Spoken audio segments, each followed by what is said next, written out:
안녕하세요. 사연 왔어요 톡톡입니다. 구독과 좋아요, 알림 설정 꼭 부탁드립니다. 그럼 오늘의 이야기 시작해 보겠습니다. 자다가 벌떡 일어나 더듬더듬 머리맡을 휘저었습니다. 언젠가부터 아주 차가운 물을 얼음에 채워 보냉병에 넣은 후 머리맡에 두고 자는 게 습관이 되었지요. 자다가 벌떡 일어나 가슴을 치며 벌컥벌컥 찬물을 들이켜지 않으면 옆에 누워 세상 모르고 잠들어 있는 남편을 머리끝부터 발끝까지 죄에 쥐어뜯고 싶은 마음을 누를 길이 없거든요. 3년 연애 끝에 결혼한 지 12년, 그동안 왜 고비고비가 없었겠어요. 남들이 겪는 자잘한 사건 사고가 없으면 그게 어디 결혼이고 가정생활인가요? 시어머니 꼴지레, 시아버지 헛소리, 친정 무시. 그냥 다 시자 붙은 집이니 그러려니 하고 한 귀로 듣고 한 귀로 흘렸습니다. 처음에는 저도 싸워도 보고 나름 반항도 하고 다시는 안 본다 선언도 하고 그랬죠. 그런데 저희 친정 엄마를 보면서 이래서 내로남불이라고 하는구나. 남의 눈에 이쑤시개는 보고 내 눈에 들보는 못 본다는 게 이런 말이구나 하는 깨달음을 얻은 후부터는 그것도 안 하기로 했습니다. 혹시 집신장수, 고무신장수 엄마 얘기 아시나요? 한 아들은 집신을 팔고 다른 아들은 고무신을 파는데 그래서 그 엄마는 날이 맑으면 고무신 안 팔릴까봐 걱정, 날이 굳으면 집신이 안 팔릴까봐 걱정을 한다잖아요. 이래도 걱정, 저래도 걱정인 사람을 말하기도 하지만 저는 이 얘기를 들으면서 한 어미라도 자식 입장이 바뀔 때마다 그 마음이 달라지는 거구나 하는 쪽으로 받아들였습니다. 저희 엄마를 보고요. 저한테 6살 차이가 나는 남동생이 있는데 엄마가 늘 그러셨거든요. 나도 너무 시집살이에 기가 질렸고 너 사는 걸 봐도 그렇고 며느리 들어오면 일절 시집살이 안 시킬 거야. 지긋지긋해. 그래서 저는 저희 엄마가 정말 좋은 시어머니가 될 거라고 생각했어요. 그런데 웬걸, 그거 아세요? 시집살이 안 시킨다고 자신만만한 시어머니가 더 얄밉다는 거요. 본인은 스스로에게 너무 당당하고 떳떳한데 상대방은 전혀 아니거든요. 그러니까 나는 이렇게 합리적인데 쟤는 왜 나의 진심을 몰라줄까? 진짜 고생 안 해봐서 자기가 행복한 걸 모른다라고 상대를 깎아내리기에 딱 적당한 사람인 거죠. 글쎄, 저희 엄마가 그러더라니까요. 맛있는 거 해서 주고 싶은 거 엄마 마음 맞죠. 그리고 주는 사람 입장에서는 비싼 돈 들여 좋은 거 장받아가 시간 정성 들여 해놓은 음식 그냥 가져다 먹는 거니까 상대가 당연히 좋아할 거라고 생각할 수 있죠. 하지만 그게 겪어보면 실제 그렇던가요? 나름 살림이라는 게 잘하건 아니건 나만의 흐름이 있고 규모가 있는 건데 불쑥불쑥 오는 반찬과 음식들이 반가울 리 없잖아요. 내가 요구한 것도 아니고 내 취향의 것도 아닌 누가 봐도 아들 취향, 제 남동생이 좋아하는 걸로 그득 채운 보따리가 왜 밤 같겠어요. 몇 번 애둘러 고사하다가 말이 안 된다 생각했는지 올케가 주셔도 잘 안 먹고 쌓아뒀다 버리는 거 스트레스니까 더 이상 안 주셔도 된다고 했다나 봐요. 그리고 김치도 무슨 호텔 김치가 자기 입맛에 더 맞아서 거기 거 그때그때 생김치 사 먹는다고 냉장고에 김치 그득 넣어두면 김치 냄새 때문에 다른 음식도 이상해진다고 싫다 그랬다나요? 세상에 그 얘기를 듣고 저희 엄마가 그렇게 옳게 욕을 굽이굽이 하시더라고요. 배가 불렀다는 둥, 고마운 걸 모른다는 둥, 시집살이를 안 해봐서 아주 기고만장이라는 둥. 그런데 저도 처음에 들었을 때는 그냥 가져가서 안 먹으면 버리지. 노인네 속볶게 굳이 저렇게 말하나 하다가 퍼뜩 제 입장이 생각나는 거예요. 저도 결혼 초에 시어머니가 매번 싸주시는 음식 처리하는 게 진짜 곤욕이었거든요. 더군다나 맞벌이인데 집에서 뭘 그렇게 해먹겠어요. 아침은 간단하게 시리얼 토스트 먹고 점심 저녁 거의 밖에서 다 때우고 들어오는데 냉장고 하나가 터져나가게 음식이 쌓여가니 음식물 쓰레기 처리하는 것도 진짜 스트레스였습니다. 저야 몇 년 그냥 입 다물고 받아오다가 남편이 다이어트 선언하면서 절대 뭐 주지 말라고 신신당부한 이후로 그 스트레스를 벗어났거든요. 그런데 웃긴 게 제가 시어머니 음식으로 스트레스 받았을 때 저희 엄마가 같이 욕하면서 뭐라고 하셨는 줄 아세요? 아이고 노인네 기운도 뻗친다 진짜. 그게 집에나 맛있지 젊은 애들 입맛에 맞아? 알아서들 먹고 살게 두지 왜 사서 고생을 해놓고 욕은 먹어. 사람의 지혜가 없네. 지혜가 없어. 차라리 돈으로 주지. 에이그. 딸 엄마일 때랑 아들 엄마일 때 입장이 이렇게 다르더라고요. 그래서 제가 속상해 누워있는 엄마에게 그때 엄마가 그러지 않았냐.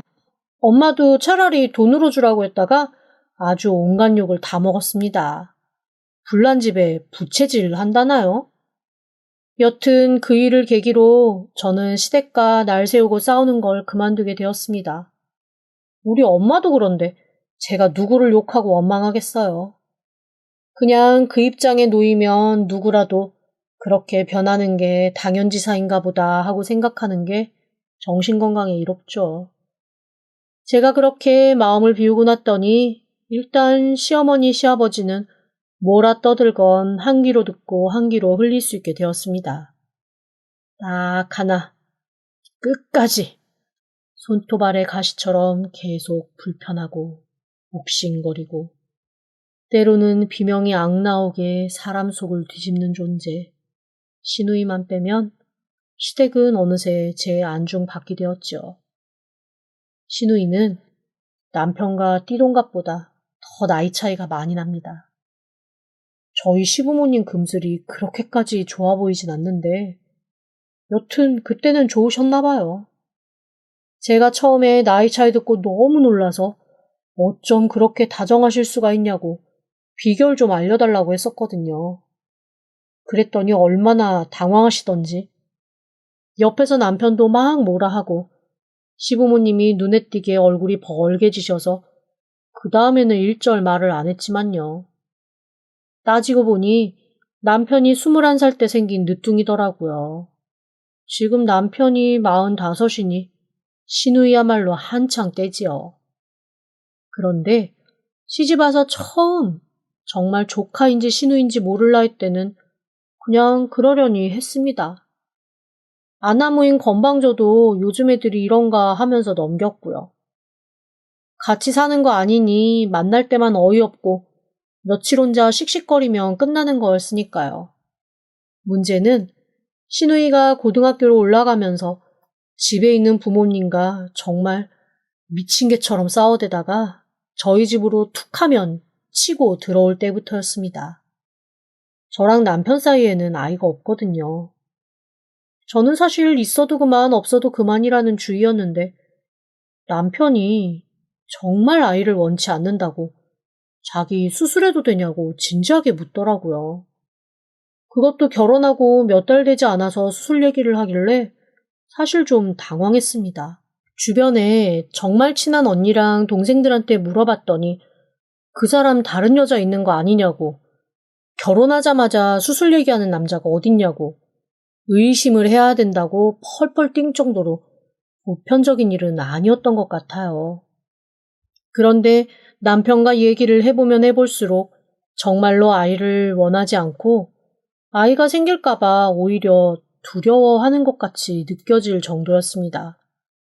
이 정도로 싫다면 그냥 마음 편하게 수술하는 게 낫겠다라는 생각이 들어서 결혼하고 반년도 되지 않아 수술을 했거든요. 양쪽 집에서도 다 아셨고, 워낙 저희 집은 자손에 대한 큰 열망이 없는 집이라 너희 알아서 해라 라는 주의여서 크게 걱정을 안 했는데, 사실 시댁에서 보인 반응이 몹시 의외였습니다. 장남이 결혼하자마자 아이를 낳지 않겠다고 선언하고 수술까지 감행하면 어지간한 부모님들은 펄펄 뛰실 일이잖아요. 그런데 저희 시부모님은 다른 거는 다 그렇게 비합리적이면서 그건 또 너희의 의견을 존중한다며 엄청 합리적인 것처럼 나오시더라고요. 그 바람에 저희는 얼결에 딩크 부부가 되었습니다. 그렇게 딩크로 살면서 둘만 오붓하고 행복하게 알콩달콩 살 줄 알았던 제 인생에 뜬금없이 고등학교 수험생 뒷바라지라는 복병이 나타나 버린 겁니다. 그것도 시누이가요. 도저히 엄마랑은 못 살겠다고 밥만 먹고 공부만 할 테니까 오빠 집에서 살게 해달라고 몇 날 며칠은 울고불고 난리를 치는데 그거를 그냥 내칠 수가 없더라고요. 게다가 시어머니도 식비며 다 될 테니까 고등학교 졸업할 때까지만 좀 데리고 있어주면 안 되냐고 하는데 이거는 너무나 난감한 상황이었습니다. 당연히 저는 펄펄 뛰며 거절하려고 했죠. 그런데 글쎄 남편이 제 앞에 무릎을 꿇고 빌기 시작하는 거예요. 자기 나이 차이 많이 나는 동생이 부끄러워 이때까지 오빠 노릇 제대로 해준 적 한 번도 없다며 지금이라도 오빠 노릇 좀 할 수 있게 도와달라고 말이죠. 너무 어이가 없었지만 한편으론 또 어이없게 남편의 마음이 이해도 되기는 했습니다. 왜냐하면 나이차 많이 나는 동생 부끄러워서 그랬는지 집에 가서도 살갑게 하지 않고 오히려 시누이가 오빠 오빠 하며 달려들면 다 큰 기집애가 어디 이렇게 콧소리 내며 달라붙냐고 매몰차게 내치곤 했거든요. 어쩔 때는 제가 다 민망할 정도였죠. 그래서 한 번은 제가 이렇게 물어본 적이 있습니다. 여보, 다른 사람들은 나이 차이 많이 나는 여동생 어떤 놈이 잡아갈까봐 눈에 불을 켜고 옆에서 지키는 기사 노릇 한다는데 당신은 딸뻘인 저 여동생한테 왜 이렇게 쌀쌀 맞아? 가끔 보면 좀 과해. 딸뻘이라니? 요즘에는 이 정도 나이 차 나는 사람 그래도 있어. 내 주변에도 몇 명 있단 말이야.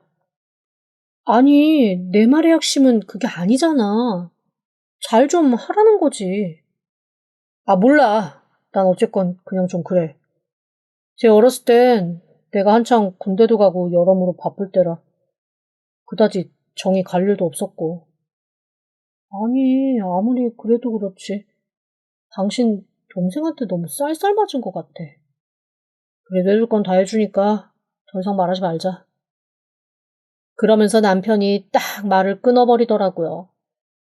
더 이상 시누이에 대한 얘기를 하고 싶어 하지 않는 것 같아서 그 이후로 시누이에 대한 얘기 일체 하지 않았거든요. 그런데 갑자기 시누이가 우리 집에서 좀 살았으면 좋겠다고 고등학교 졸업할 때까지 딱 3년만 데리고 있자고 무릎을 꿇고 울기 시작하는데 너무나 황당했습니다. 여기서 거절하면 진짜 천하의 못된 여자가 될 것 같았다는 건 둘째치고 아니 이 사람이 왜 갑자기 이럴까라는 생각이 들어서 약간 얼이 빠졌다고 하는 게 더 맞는 말일 것 같아요. 어쨌거나 얼결에 저는 그렇게 고3 뒷바라지를 하기 시작했습니다. 아이고 자기 밥만 먹고 공부만 한다 그랬던 그 말은 순전히 다 거짓이었습니다. 저는 그 3년이 정말 너무나 지옥 같았어요. 늦게 끝나는 학원 라이딩도 다 제가 해야 했고 투덜거리면서 맛있다 없다 있는 대로 불평불만하는 음식 시중 다 들어야 됐고 고3 히스테리 왜 제가 받아내야 되는지는 모르겠지만 제가 고스란히 다 받아내야 했습니다. 그리고 남편은 그런 시누이 때문에 제가 있는 대로 스트레스를 받아 신경질을 낼 때마다 처음에는 그래도 제 눈치를 좀 보더니 어느 순간에는 그것도 좀 이해를 못 해주냐.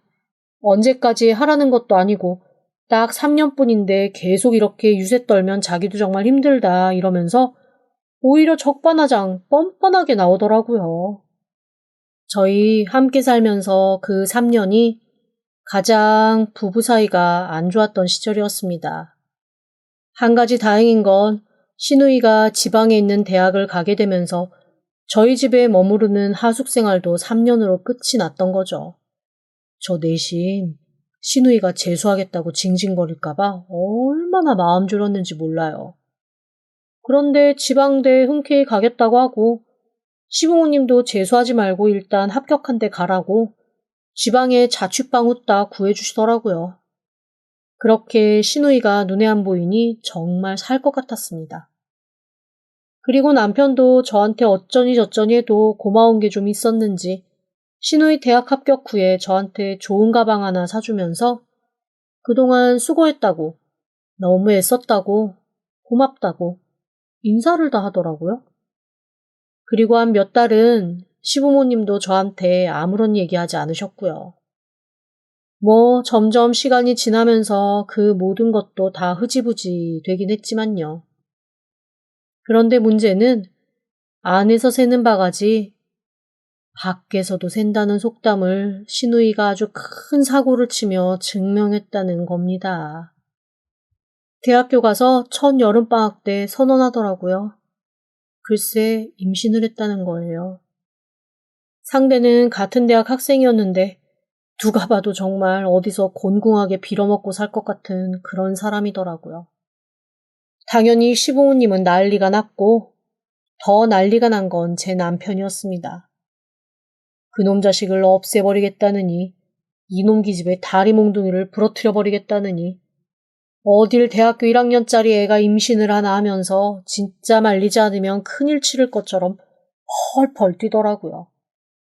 그런데 신우의 고집은 정말 황소 고집이었습니다.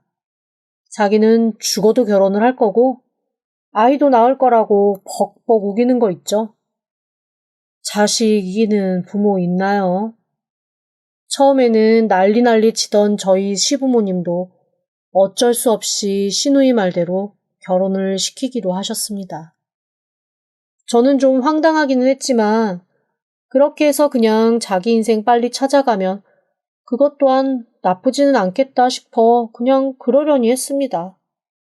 그런데 그것도 참 순탄하진 않더라고요. 결혼 준비를 하는 와중에 그 남자가 또다시 바람핀게 걸리고 그것 때문에 중내산에 울부짖고 난리 치던 시누이는 아기를 잃고 말았습니다. 아기를 잃고 나니 그 남자로서도 더 이상 시누이와 결혼할 이유가 없었잖아요. 결국 두 사람은 집까지 다 구해놓고 함께 들어가 동거까지 하고 식장 다 잡아놓은 상태에서 파혼을 하고 말았습니다. 그리고 시부모님과 남편의 고집으로 시누이는 학교까지 그만두고 그냥 다시 시댁으로 올라와서 백수 생활을 시작했어요. 처음 1년은 몸과 마음을 추스려야 된다며 아무것도 안 하고 용돈 받아 살더라고요.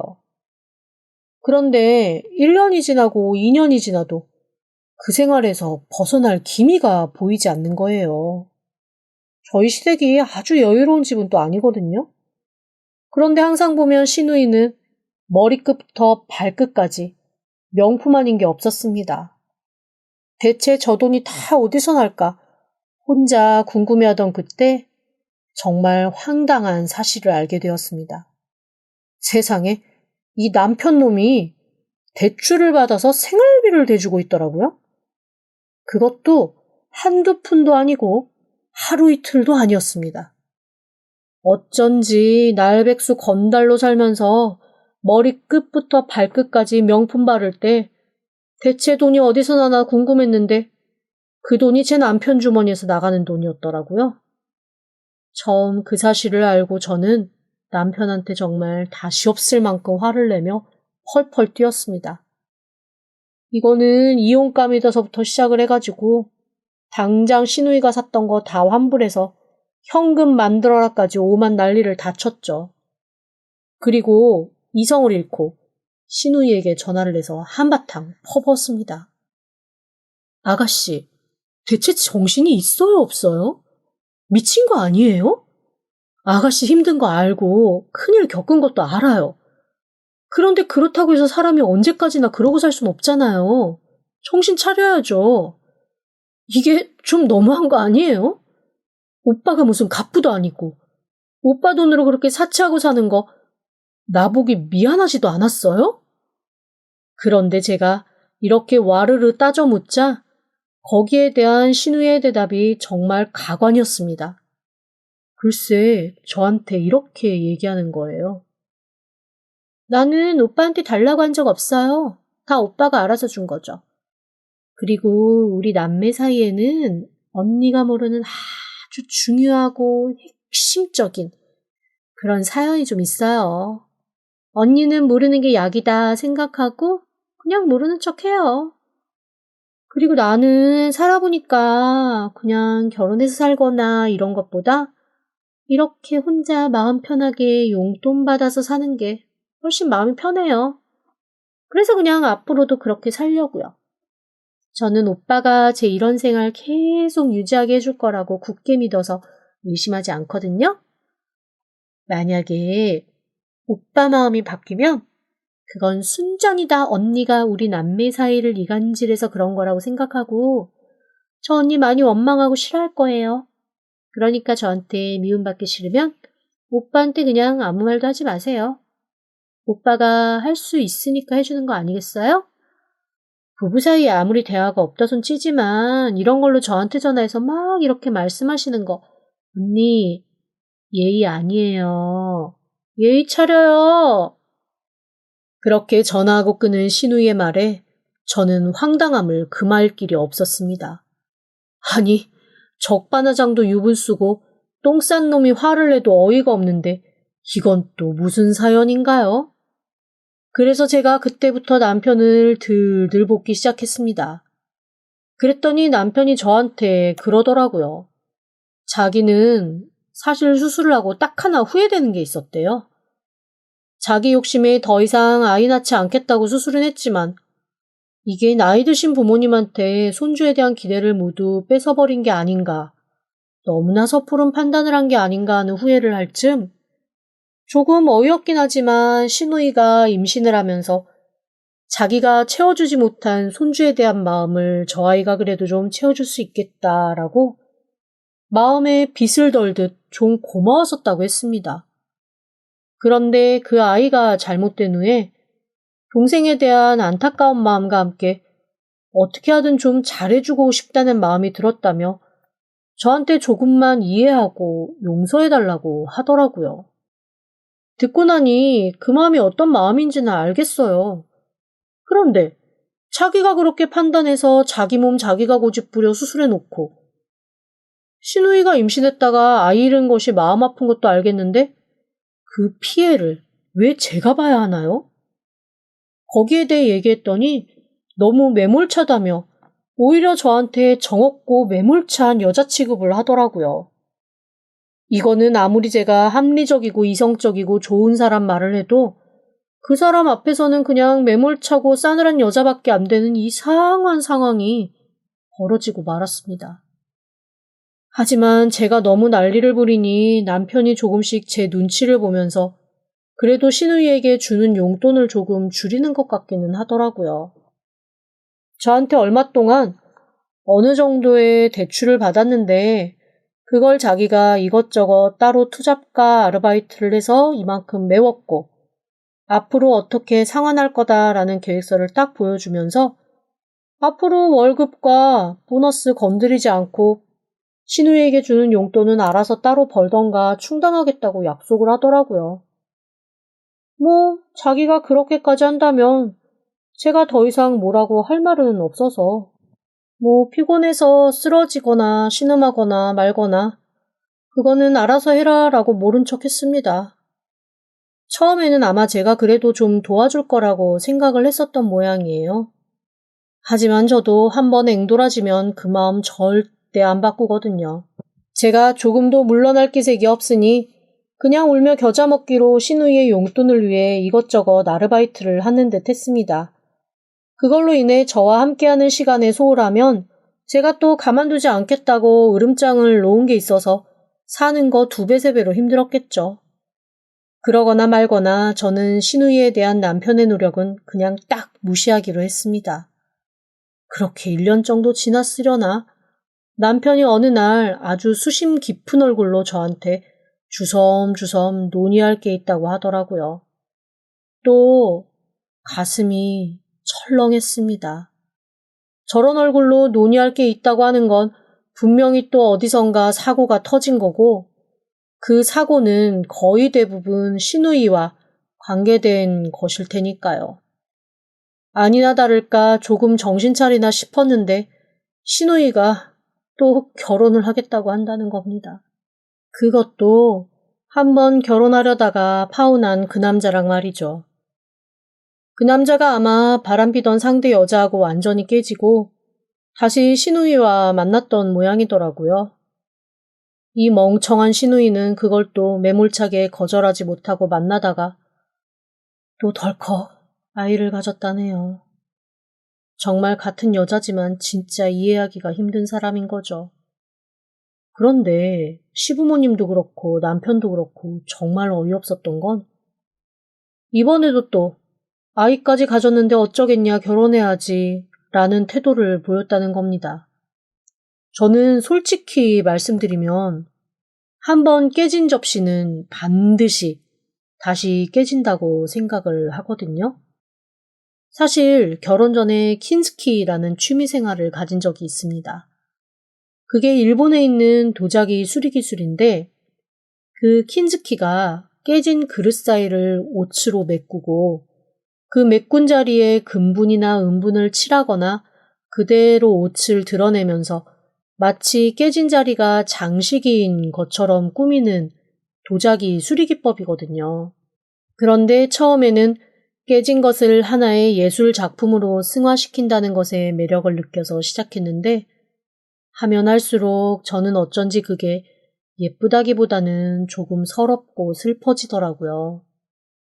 깨진 부분이 아름답게 변하는 것도 맞지만 쓰다 보면 그 부분은 꼭 다시 금이 가거나 그 주변에 잔금이 가는 경우가 종종 발생하는 걸 본 다음부터였습니다.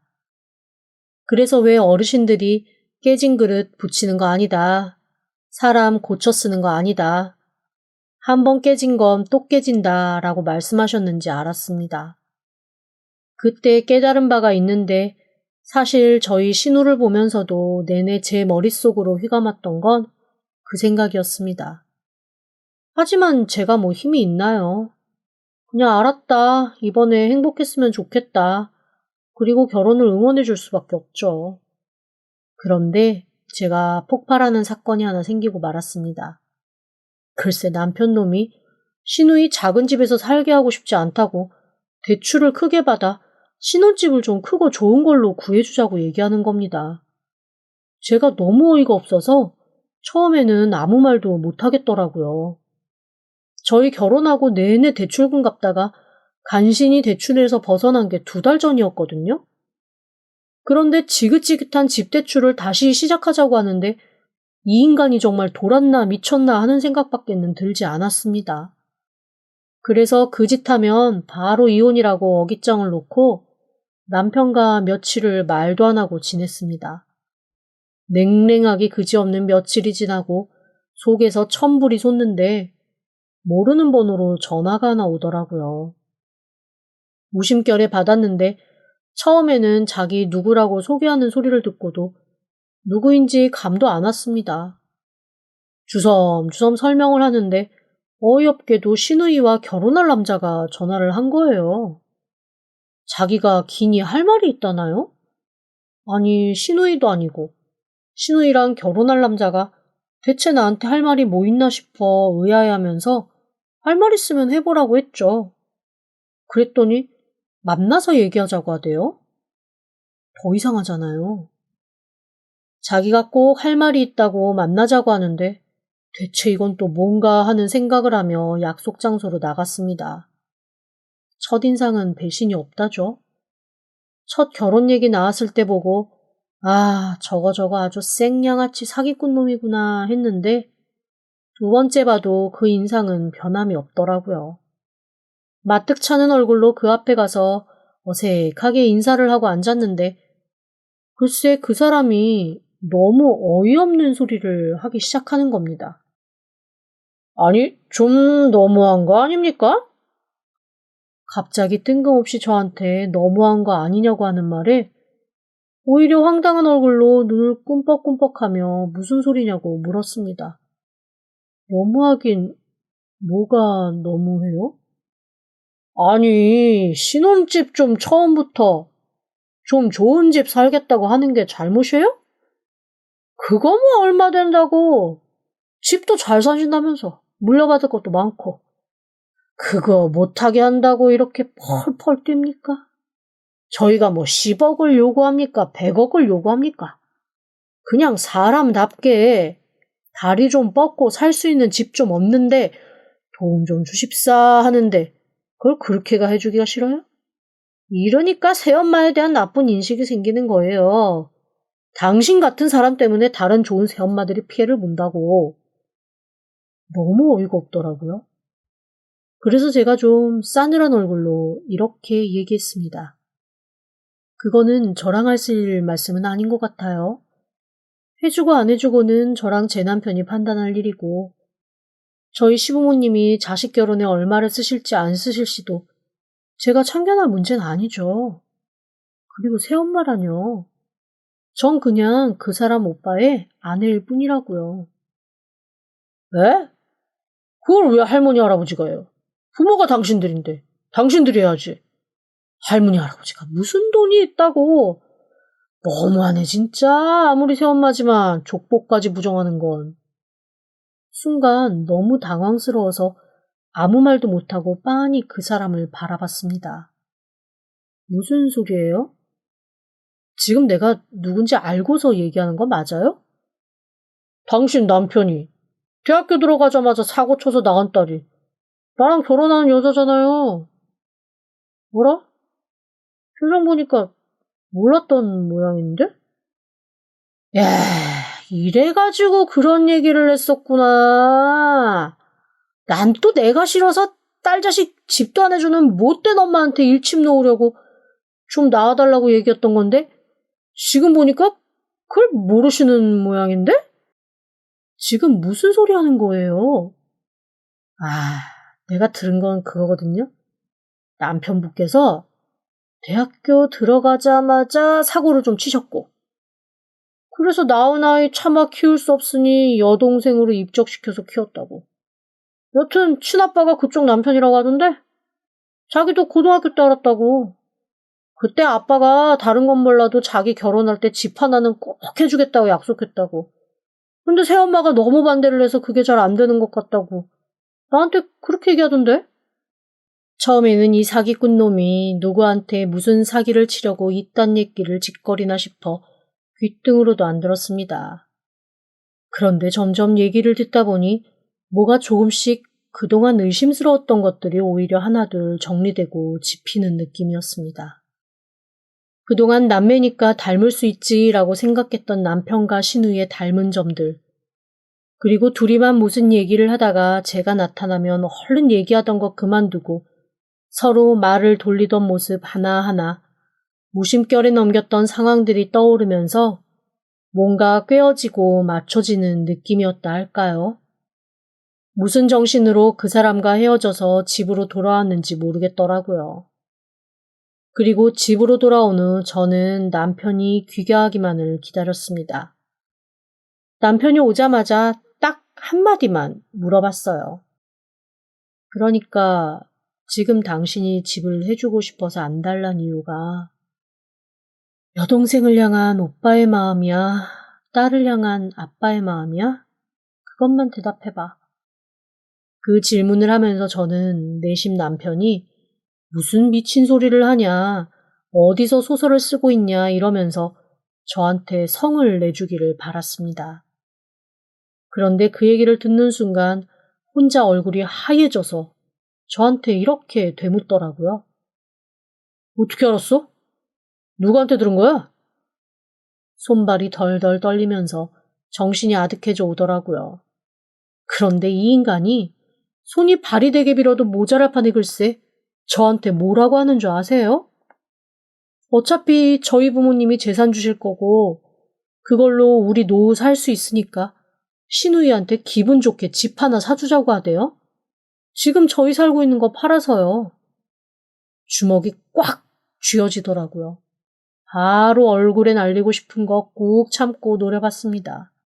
이번에 이렇게 싸움이 오래간 것도 제가 절대 아파트 해줄 수 없다라며 나중에 그 돈 어떻게 갚을 거냐고 했을 때 남편이 너무나 아무렇지도 않게 어차피 몇 년 안에 제가 친정에서 유산 받는 게 있는데 그걸로 좀 충당하면 되지 않겠냐고 해서 제가 아직 돌아가시지도 않은 부모님 유산을 왜 네가 건드리냐고 왕창 뒤집어 엎었거든요.